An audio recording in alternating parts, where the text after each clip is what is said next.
Evangelho, sexta-feira da 32ª semana do Tempo Comum, hoje memória de Santa Isabel da Hungria, religiosa. O Senhor esteja convosco, Ele está no meio de nós. Proclamação do Evangelho de Jesus Cristo, segundo São Lucas. Glória a vós, Senhor. Naquele tempo disse Jesus a seus discípulos: Como aconteceu no dia de Noé, assim também acontecerá nos dias do Filho do Homem. Eles comiam, bebiam, casavam-se e se davam em casamento, até o dia em que Noé entrou na arca. Então chegou o dilúvio e fez morrer todos eles. Acontecerá como nos dias de Ló. Comiam e bebiam, compravam e vendiam, plantavam e construíam. Mas no dia em que Ló saiu de Sodoma, Deus fez chover fogo e enxofre do céu e fez morrer todos. O mesmo acontecerá no dia em que o Filho do Homem for revelado. Nesse dia, quem estiver no terraço, não desça para apanhar os bens que estão em sua casa. E quem estiver nos campos, não volte para trás. Lembrai-vos da mulher de Ló. Quem procura ganhar a sua vida vai perdê-la, e quem a perde vai conservá-la. Eu vos digo, nesse dia, 2 estarão numa cama. Um será tomado e o outro será deixado. 2 mulheres estarão moendo juntas, uma será tomada e outra será deixada. 2 homens estarão no campo, um será levado e o outro será deixado. Os discípulos perguntaram: Senhor, onde acontecerá isso? Jesus respondeu: Onde estiver o cadáver, aí se reunirão os abutres. Palavra da salvação. Glória a vós, Senhor. Sexta-feira da 32ª semana do Tempo Comum, hoje memória obrigatória de Santa Isabel da Hungria, em nome do Pai, do Filho e do Espírito Santo. Amém. Queridos irmãos e irmãs, a Santa Liturgia nos dá a oportunidade de continuarmos ouvindo o discurso de nosso Senhor Jesus Cristo feito aos seus discípulos, mas acompanhados desta memória de uma outra rainha. Ontem falávamos de Santa Margarida, hoje temos a oportunidade de celebrar a memória de Santa Isabel da Hungria. Já já vamos ver, ouvindo São Cirilo de Jerusalém, como o Senhor nos mostra que a vida dos santos traz sobre elas os escritos da página evangélica. No Evangelho de hoje, nosso Senhor fala para os seus discípulos, dando a eles 2 referências que são muito importantes: Noé e a família de Ló. Como acontecia nos dias de Noé, assim também ocorre nos dias do Filho do Homem, ou seja, os dias da sua manifestação gloriosa. Os homens viverão. Muitos ainda dissolutamente, outros, como Noé e sua família, atentos à vontade do Senhor. O que é importante compreendermos aqui é que, ao dar esse exemplo, não se polariza só a referência a respeito de Noé e de sua família, mas do que foi a família de Noé e Noé para todo o povo. Quando o Senhor diz: assim também ocorrerá nos dias do Filho do Homem, Noé foi um sinal para a conversão do povo. Noé foi um testemunho de fidelidade. Noé foi o testemunho da perseverança de Deus pela salvação dos homens. Até o último instante, foi oferecido a todos aqueles que estavam ali a oportunidade de, vendo, acreditar e acreditando, serem salvos. Por isso, a imagem: Noé entrou na arca, então veio o dilúvio. Eles comiam, bebiam, casavam, davam-se em casamento, ou seja, a vida seguia o seu ritmo normal. Ou seja, os homens comem e bebem, ou seja, mantêm a sua história, se dão ao casamento, ou seja, as gerações se seguem, a família prospera, porém, sem Deus, sem ouvir ao Senhor, sem abraçar o seu chamado de penitência, essa vida terminará de uma forma não bela, não terminará na comunhão com Deus. Quando Noé entrou na arca e a arca se fechou, aqueles que estavam dentro permaneceram na aliança e todos aqueles que estavam fora concluíram os seus dias fora da comunhão com Deus, dentro das águas do dilúvio. Enquanto Noé com sua família flutuaram sobre as águas e celebraram a aliança perpétua com o Senhor.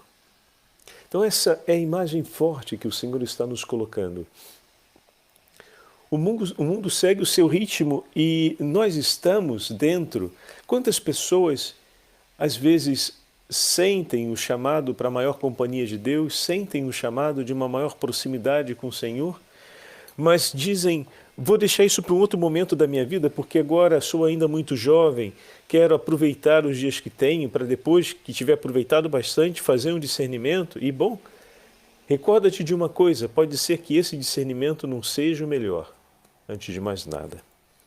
Porque se ouvindo a voz do Senhor você diz para Ele esperar, a gente já volta àquela parábola lá atrás, ou melhor, aquela parábola não, aquele ensinamento dos 3 chamados vocacionais. Né? Se o Senhor te chama e se Ele vem ao teu encontro, segue imediatamente o teu Senhor, pois Ele te espera e deseja a sua companhia. Que outra realidade no mundo pode ser maior, mais intensa e ao mesmo tempo mais completa ao teu coração do que a experiência de estar na companhia do teu Senhor? Nenhuma, nenhuma, não perca tempo. Não perca tempo, não caia nessa falácia da perda de tempo.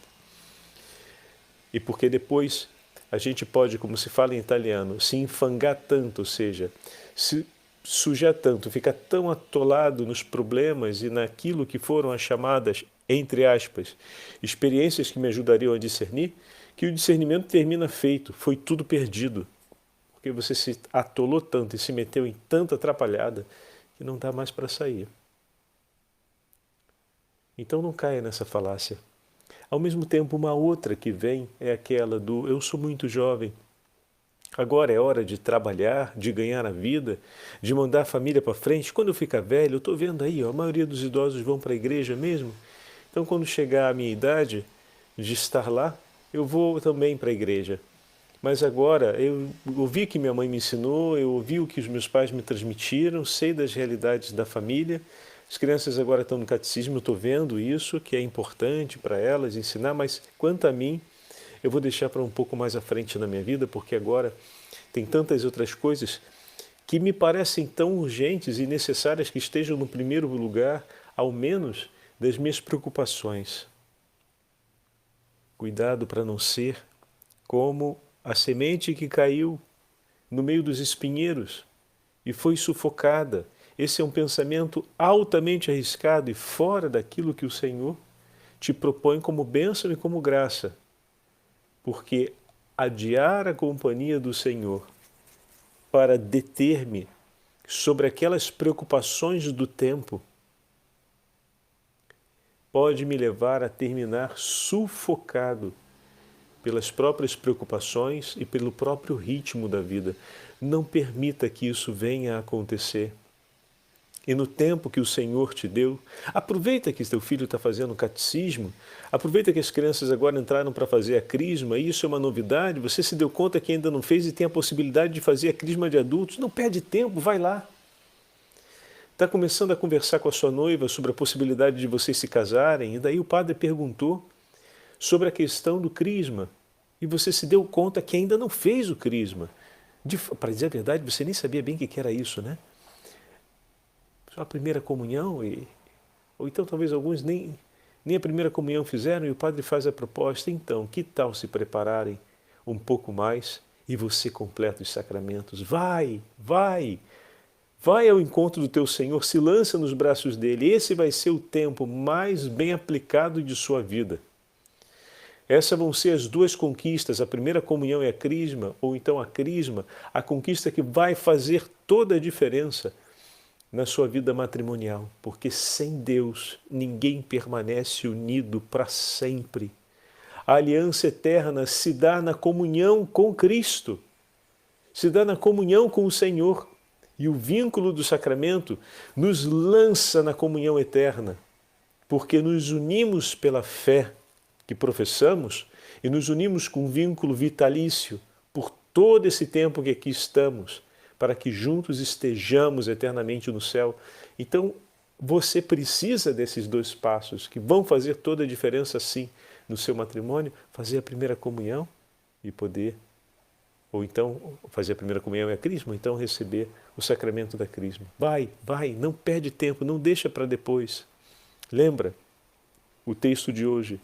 Eles comiam e bebiam, viviam como se nada fosse, e o Senhor enviando inúmeros sinais para que eles voltassem para junto dele, e eles sempre arranjaram um modo de adiar ou de não se importar com aquilo, que é a parte mais trágica, né? Geralmente a gente não olha com tragédia o adiamento, só que a gente esquece que a gente não tem a nossa vida nas mãos completamente e não sabemos o tempo que vamos viver. E às vezes essa decisão de deixar para depois pode ser a decisão mais lamentável que a gente tomou na vida. Então que ela não venha acontecer na nossa vida. Um paralelo para entendermos bem isso, como pode ser lamentável adiar algo que é fundamental para a sua saúde espiritual, olha a saúde física. Hoje se fala da medicina preventiva, que significa admitir, ou seja, não adiar mais todos aqueles hábitos e atitudes que possam ser saudáveis para manter a sua saúde física. E nós falamos isso aos quatro ventos: o exercício, o modo de se alimentar, a forma como zelamos pelo nosso sono. Está vendo? Nós já temos esse exemplo, isso daí já foi introduzido socialmente, a gente já pensa com essas categorias. Puxa vida, eu preciso me cuidar, eu não posso deixar que as coisas caminhem assim, a reveria, e depois no final das contas eu termine com um adoecimento que não era, que era completamente possível de ao menos diminuí-lo ao máximo possível, se não evitá-lo completamente, né? E a gente já tem você já criou esse hábito consigo, de procurar alimentação mais saudável, um ritmo de vida mais saudável, de estar sempre revendo de maneira positiva a distribuição do seu tempo para poder ficar mais focalizado sobre aquilo que te faz bem.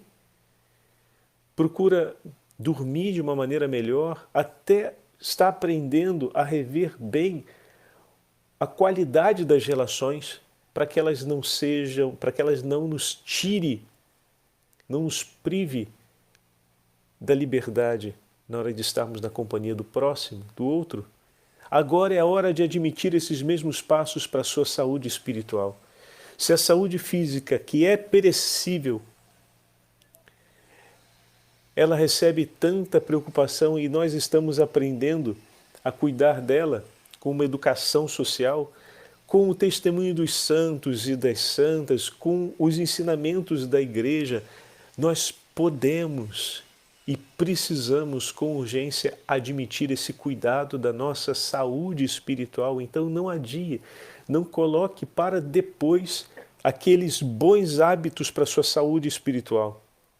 De ir à missa, de rezar cotidianamente, de meditar a palavra de Deus, de rezar com a sua família, de estar ao lado do seu filho, da sua esposa no final do dia, para perguntar sim como é que foi o dia, o que foi mais difícil na hora de ser como Jesus no dia de hoje. A gente pergunta muitas vezes, então, como é que foram as coisas? Terminou tudo bem? Correu tudo bem? E aquela situação? A gente se preocupa em estar informado, entende, meus irmãos, do que aconteceu ou do que está acontecendo.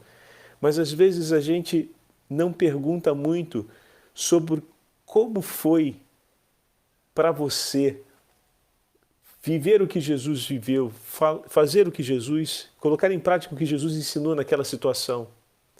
E então, quanto foi difícil para você? Ou então, como foi para você agir como Jesus nessa situação? É aquela pergunta que ela normalmente não tem um espaço no nosso diálogo. Até fica difícil da gente colocá-la assim, como se fosse uma pergunta de cotidiano, né? Porque normalmente a gente não abre essa categoria de pergunta. A gente tem as perguntas para adquirir informação ou perguntas que vão nos dar material para dar uma instrução. Mas querer saber sobre o outro, o máximo que a gente chega é a pergunta: e então? E como é que você está depois de tudo isso? Ou então, a outra pergunta: eu entendi o que você me falou, mas agora, como você está se sentindo? A gente para aí, né?